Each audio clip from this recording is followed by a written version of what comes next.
Joel, welcome to the podcast. Glad to have you. My pleasure. Thanks so much. So I'm really excited to kind of get into this topic of how do you stand out? Everybody knows the word resume, and everybody's got their own take on what that means, and are they outdated? And there's just a big debate around this. But the core to what you and the business that you're affiliated with does is kind of teach people how to stand out and get a job. So I'm really excited to dig into that with you. But I want to start with your background personally, because when I got introduced to you, I saw that you were a classically trained musician. So can you just give our audience a little bit of your background story and maybe how you started out in music and how you also you wound up in sort of this content marketing role? Yeah, totally.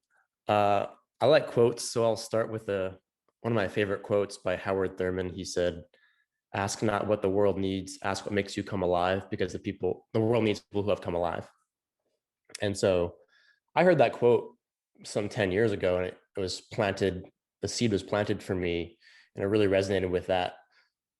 Although I was already following my passion in a sense. I fell in love with classical music as a 17-year-old, and I went to study music education in my undergrad. And so I had this passion to perform, and that ended up turning into a passion for conducting. I got a master's in conducting, and I'm still conducting to this day, and that's turned into a side project. I run a group called New Orleans Chamber Players, which is a chamber music organization. I get to conduct a couple of concerts each year. But that was my life for most of my career. For 10 years was music as well as education. So I mentioned I was studying music education, and it's kind of funny because at the time I chose that major almost as a safety net, like, oh, I'm going to get certified to become a band director in a K through 12 setting. And I love music. I'm not sure I don't want to do that, but I'll know I'll have a job coming out of college. And I felt like this kind of security thing. But while I was in college, I really started thinking and questioning a lot and getting curious about what is my philosophy of education. And education over time actually became a passion as well, but really not teaching in the K through 12 schools, but rather creating new paradigms in education. And I did teach for 8 years in the academic world as a high school band director, middle school band director, while I was also pursuing conducting projects professionally. But I'm sort of in this system, and I'm questioning it, and I'm listening to all sorts of podcasts, questioning the fundamentals of this system, the history of it, and how it's really not serving kids. It's really teaching a lot of obedience, conformity, apathy. We're not really fostering creativity and curiosity. And so that thread was sort of planted in my early 20s and I kept on following it. That curiosity was really sparked for me. And I ended up following this company called Praxis, which is founded by Isaac Morehouse, which is a college alternative for young people, an apprenticeship program for people to launch careers without college. And I was really obsessed with Praxis. I'm still obsessed with Praxis, with the whole mission to empower young people to not rely on institutions, not rely on a degree, a resume, in order to get a job, but to launch your career when you're 17, when you're 19, when you're 20, and be badass, be awesome. And so Crash, which is the company I'm working for now, is an extension of Praxis. It's Isaac Morehouse's second company, and Crash is the same principles as Praxis. But we're trying to really scale this mindset to the entire world, and we can talk more about what that's going to entail. But in terms of my story, I've sort of had these two threads, these two passions, and these two elements of life that make me come alive, right? As Howard Thurman said in that quote. So I'm really passionate and love conducting in classical music, but I've also had this passion for education and creating new paradigms, and when I say new paradigms, I'm talking about self-driven living, basically, where young people are following their curiosity and creating portfolios based on their interest, finding opportunities based on their interests so that they can come alive professionally and not relying on the school system. This whole school system is what teaches us we need to have these diplomas and credentials and resumes in order for someone to prove, for us to prove that we can create value, because there's like a third party stamp of approval that you're qualified. But what we're talking about, Crash and Praxis is talking about, is be your own credential and prove your ability to create value through forging your own path. And so that sense of agency, that creativity, and ultimately that sense of aliveness is what it's all about. I mean, the quote that I gave you from Howard Thurman is actually the mission behind both Praxis and Crash, is to help people discover and do what makes them come alive. And so I have a vision for a world full of people who are alive, doing work that makes them really, it brings them a lot of meaning and purpose. So I was in a couple of years ago, or 2020, I was finishing up my last position as a high school band director, and I was really set to change careers. And I'd been set to work for Isaac Morehouse for some time, and I ended up pitching him using the Crash platform to change and to crash my own career. So I can tell you more about kind of what that looked like, but that's what happened about a year ago. And I've been learning a lot in this startup role, doing a lot of most recently content marketing. That's a fantastic story. I think I love that like, you don't have to have passion in these kind of specific niches or industries, if you will, right? Like, your story is a passion for education, which can span sort of a number of different things, and obviously has taken you in a kind of really on an interesting career path. I love your comment about agency. I mean, I have 3 kids. I have 3 boys, 9, 7, and 4.5. And I did a poll on LinkedIn just the other day. I was like, I basically feel like it's almost a slam dunk that at least one of my kids won't go to college, because we're just breaking down barrier. There's all sorts of things, right? Like, education itself right now is so easy to get outside of higher education. The value of paid higher education is crumbling in a lot of respects. And there are so many opportunities to just go out, save yourself that money, and start building skills and careers. I mean, there's trade jobs, but then there's also just, it's never been easier to start a business, with your computer and doing things digitally and selling products. So I love that. I resonate very much with what you said, and you've educated me now on Praxis and Crash, and I think that's fantastic. So, I mean, one of the central kind of tenets of Crash, it's right there in your website, is essentially, resumes are dead, or they don't work. I can't remember exactly how it's phrased, but talk to me a little bit about that. Why is that? And why are we still using resumes? Yeah, I think it's habit, it's momentum, it's unconscious momentum. Inertia. It's inertia. It's just, I actually just read that the resume was first created in the Middle Ages. Wow. It's like, it's pretty incredible. So, I mean, I don't know the whole history of the resume, but, there's a lot of sort of status quo bias people have in our culture where, oh, this is how you get a job. You get a resume. People just toss the word around. And so there's like this baked in assumption that is what you do. If you want to get some food, you go to the grocery store. If you want to get a job, you send a resume. There's not really an interruption, a raising of consciousness for most people about, well, how else could I get a job? And so what we're seeing is less than 1% response rates to resumes from hiring managers, and people are frustrated sending out these resumes and waiting to hear back. You feel like you were productive that day. You clicked apply, you submitted the resume. Maybe you sent a couple messages on LinkedIn. You try to activate your network a little bit or build that. But then you get the generic rejection from the ATS, and you're just kind of stuck. And so we're trying to flip that around and say, you can delete your resume, you can burn your resume, and you can do something entirely different that's empowering, that's creative, and it's going to help you stand out. And what we're teaching is to send a custom pitch. And we have a video platform where you can do that. And we find that video pitching is incredibly successful. And we're seeing 80% response rates to pitches, and people getting interviews about 35% of the time. And so what you do is you flip your mindset, where instead of trying to apply to as many jobs as possible and hoping that something sticks, making the job hunt a numbers game, you take a quality over quantity approach, and you say, let me just pick 1, 3, 5 companies.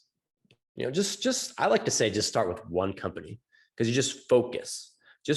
Now you're customizing this pitch just for them, and you're being very selective about what that company is, based on your curiosity, based on your interest, maybe based on your passion, based on your dream job. I mean, for me, as I said in my story, I was following Isaac, our founder. I mean, I've been following him for 5 years and really obsessed, right? And this was my dream to work for him. And so I was putting my eggs in that basket. Now, when I was making my career change, I was looking at pitching other companies as well. But ultimately, I really wanted to work for Isaac. And so I pitched him, and that I got the best results because I was really, really interested in this particular mission for this particular company. So you be really selective, and then you make a compelling pitch just for them. You say into that camera, hey, I really love your company for XYZ reasons. And you smile and you say that into the camera with some enthusiasm and some authenticity, like you really mean it. And then there's this humanized connection. And then you pitch them on what you can do, tell your story, tell them what your top accomplishments are. Maybe you ran a marathon, and that's one of your best accomplishments. And you talk about the soft skills you gained, the consistency, the work ethic, the perseverance, and you sell them on those soft skills, because most employers are looking for soft skills. And you can also create a custom project just for them. Maybe you're looking for a sales role, and so you create a list of leads, 50 leads. You go do some research on that company, and you figure out who their target audience is, and you just go ahead and create a list of leads and some contact information for those leads. And you say, hey, look, I made this for you.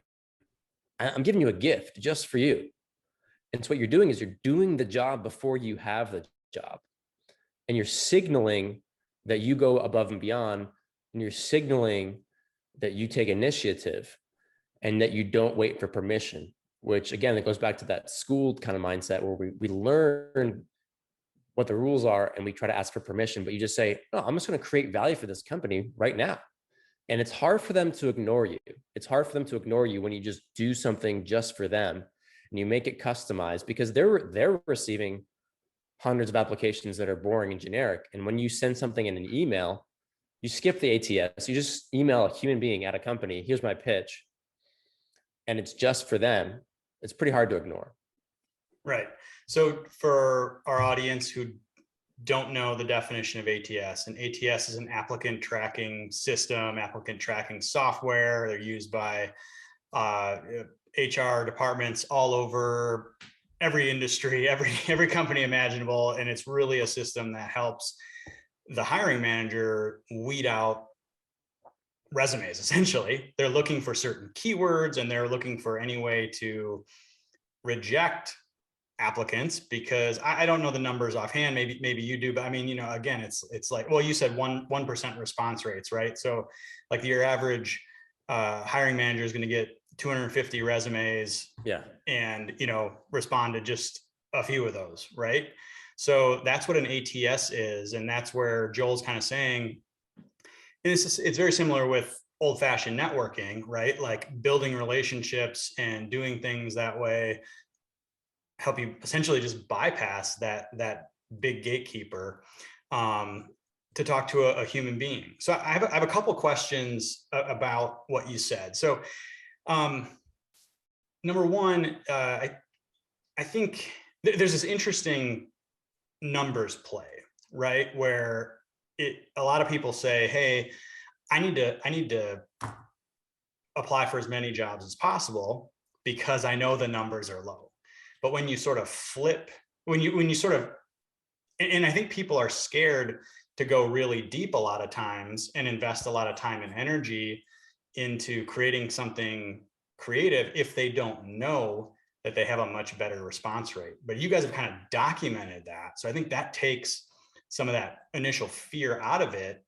But do you get a lot of resistance from job seekers in terms of the amount of time that they may have to invest into creating one of these videos, or how does that kind of go?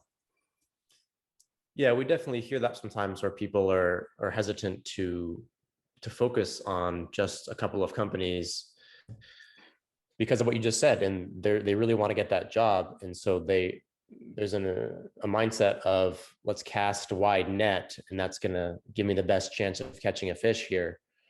But the reality is that's what everyone else is doing. So, if you want to, I'm thinking about like, I don't know if you're familiar with Dave Ramsey and like his system of Sure. getting out of debt. Like he's talking about, if you want to be like everyone else, then do what everyone else is doing. Like there's a lot of people in debt in this country. There's a lot of people getting into credit card debt, for example. And he says, don't have a credit card. And that's weird, right? But it's like, well, if you don't want to have credit card debt, then don't have a credit card. It's like, it's weird maybe. But then you're going to be successful in that department. So there's sort of this default to go with that mindset of casting a wide net, but the reality is it's 1% response rate. So, but there's also this concern that you're going to not be using your time wisely if you only pitch one couple companies and let's say you fail. Well, my response is you can't fail, because if you take the time to do an hour of research, a couple hours of research on one company, do a deep dive, figure out what their problems are, their pain points, maybe connect to a couple employees at that company, create a custom project for them, create a video pitch, and then you get an interview, let's say, that's awesome. And that's a success right there. Maybe you don't get the job, but did you fail? You just went through that entire process, and you are going to build confidence and momentum. Because I'll tell you what, the first time that you ever send one of these pitches, it is thrilling, especially when you get that first response back. When you get that first response, the first time I ever pitched a company, I got a response back within a couple hours. This happens fairly often. And so you see the results and you know that this works in terms of getting responses. So even if you don't get the job in that one pitch, you are going to be digging out these grooves of the process and the mindset of pitching itself. And so from doing the research, creating the video pitch, maybe creating a project, sending the email, finding the decision maker's email address is a step, sending it, and then following up with them. They might not respond right away. And so you want to make the job hunt sort of a sales campaign, and you keep following up with them every couple of days until you get that response. So that's part of the process too. These are all like skill sets that you're building. And so is it possible that you won't get the job? Yes. Is it possible you won't get the interview? Yes. Is it possible that you won't even get a response? It's possible, but again, we have 80% response rates. And compare that to the conventional way. So there's not really a losing situation here, because you're going to be digging these grooves where you know the process and you feel empowered. Like, oh, I know how to do this now. Okay, it didn't work this time, but the next one, I know what to do. I'm going to get some feedback from how this first one went, and I'll keep going. And you keep building momentum, and you feel in the driver's seat, and you're going to have success if you just don't stop.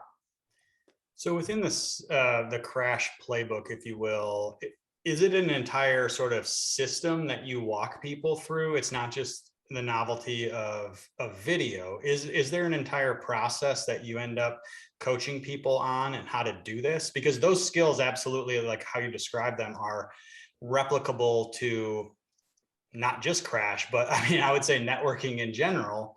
Um, so is that part of the playbook here with Crash?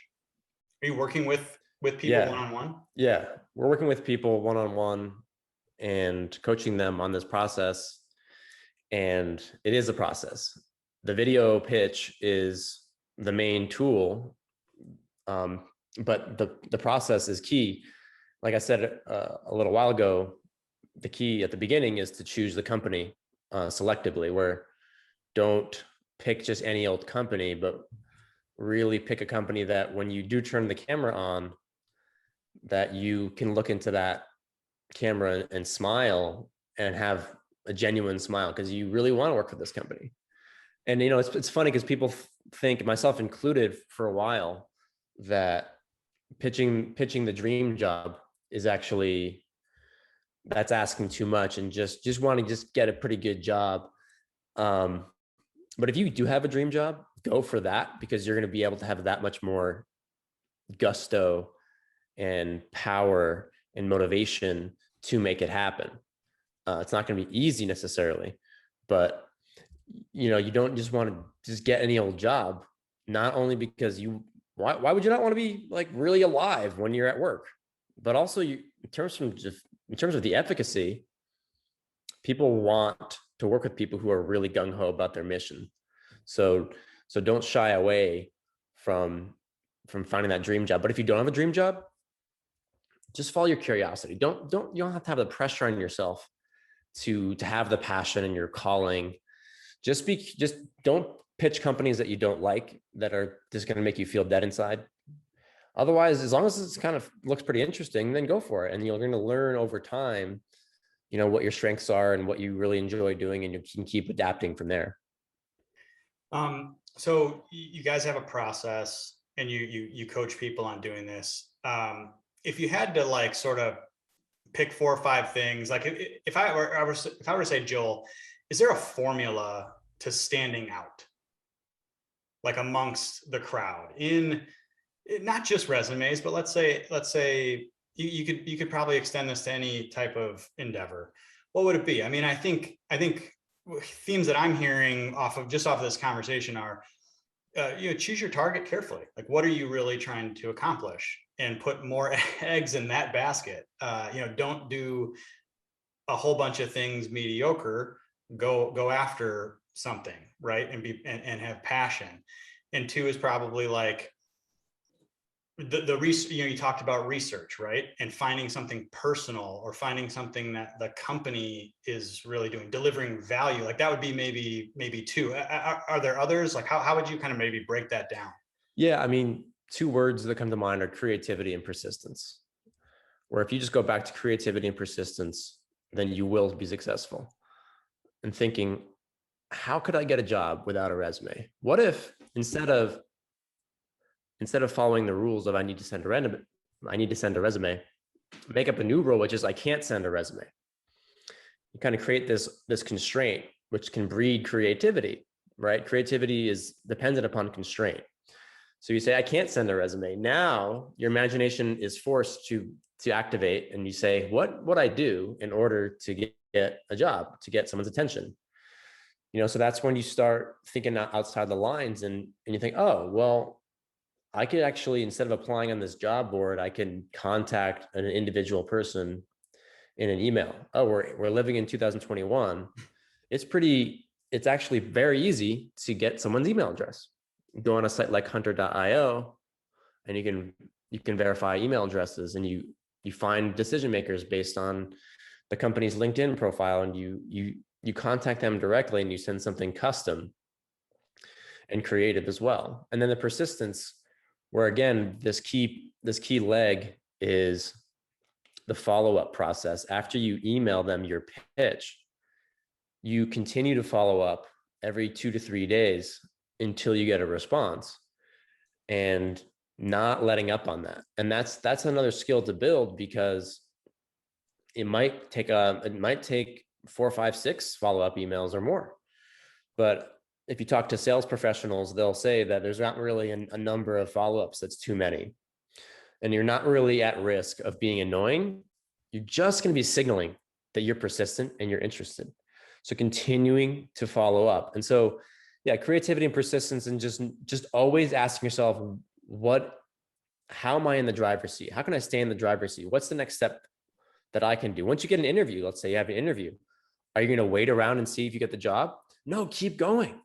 Keep going. You got an interview, send them another video pitch. And you say, hey, I really loved our conversation. I took this and this out of the conversation. I'm really excited to create value. I went ahead and made this new FAQ page for you. I thought that might be valuable. Added a few new questions based on the information I gained. And you keep on creating value without waiting for permission. And if you keep doing that, you're going to get a job, and then you get to just keep that mindset for the rest of your life. I mean, you're going to stand out to get the job. And then when you're at the job, you can keep doing that mindset. How can you create value without being told? And that's what they want. That's what they really want, is someone who can be independent and self-managing.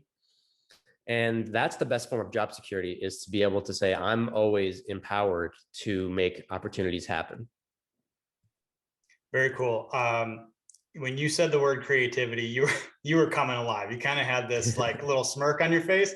So I want to ask, do you have any good stories of just really creative pitches, or ways that you've heard of or even seen that people have stood out kind of in the job search process? Yeah, definitely.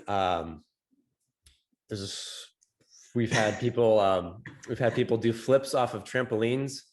I guess that was just one person, not people. But there was someone named Hunter who did a flip off of a trampoline before he made his pitch in his video. There's someone who was playing the guitar at the beginning of his video.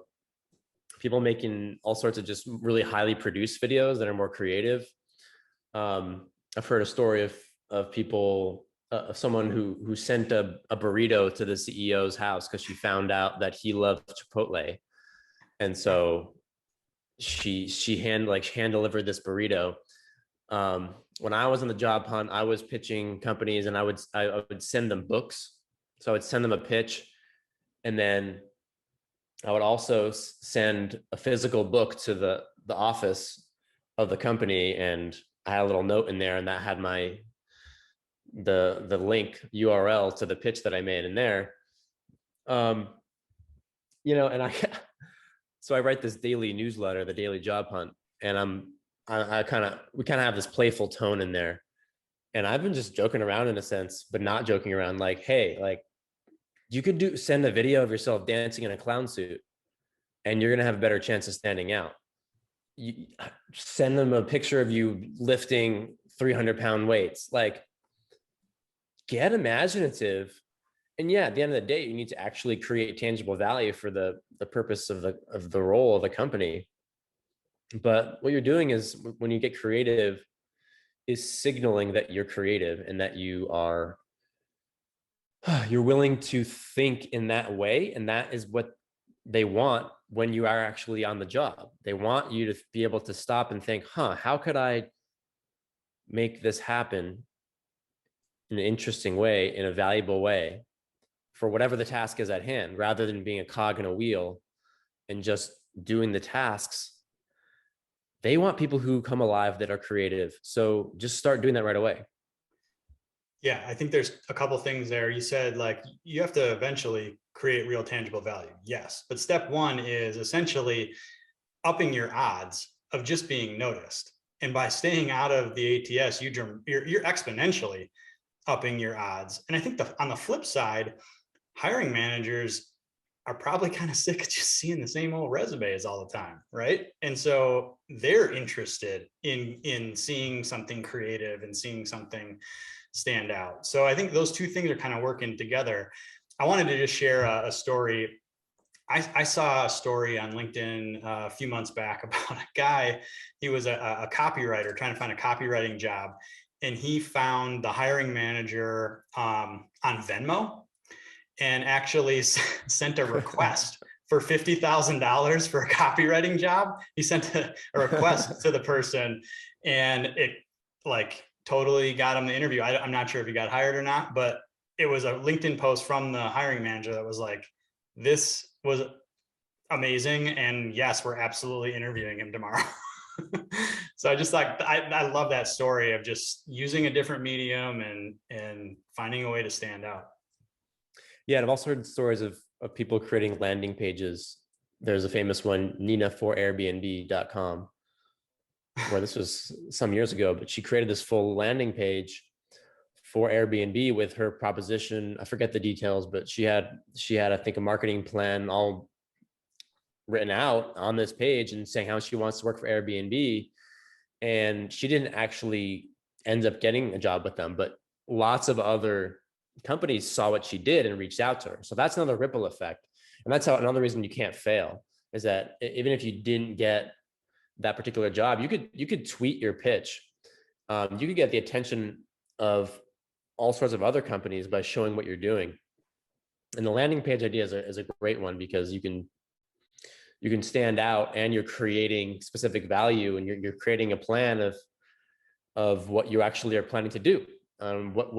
What's your value proposition? You're identifying the pain points, and you're going ahead and showing the value up front. So there's still that duality there of can you create a project maybe that's tangible in its value, like the landing page or the FAQ page or lists of leads. And then there's also just getting creative in maybe some of these more silly ways, like the Venmo request. But yeah, at the end of the day, it's just about signaling that you're going to be different. You're not afraid, Very cool. Joel, thanks so much for your time.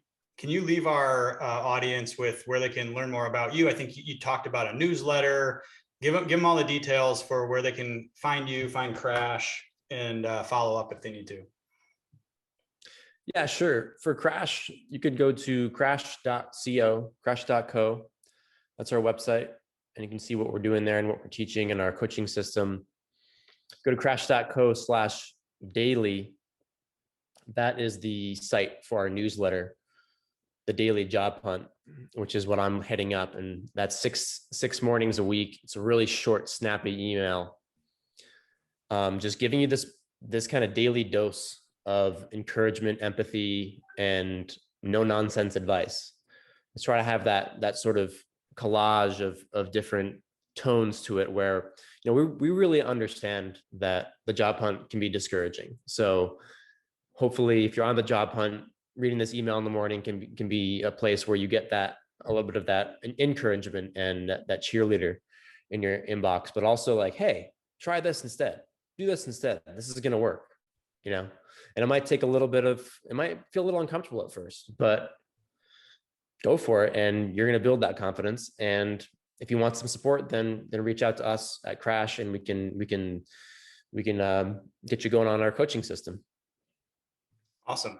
Joel, thanks so much. This has been a great conversation. Really appreciate your time. My pleasure. I really appreciate the chance to come on the show.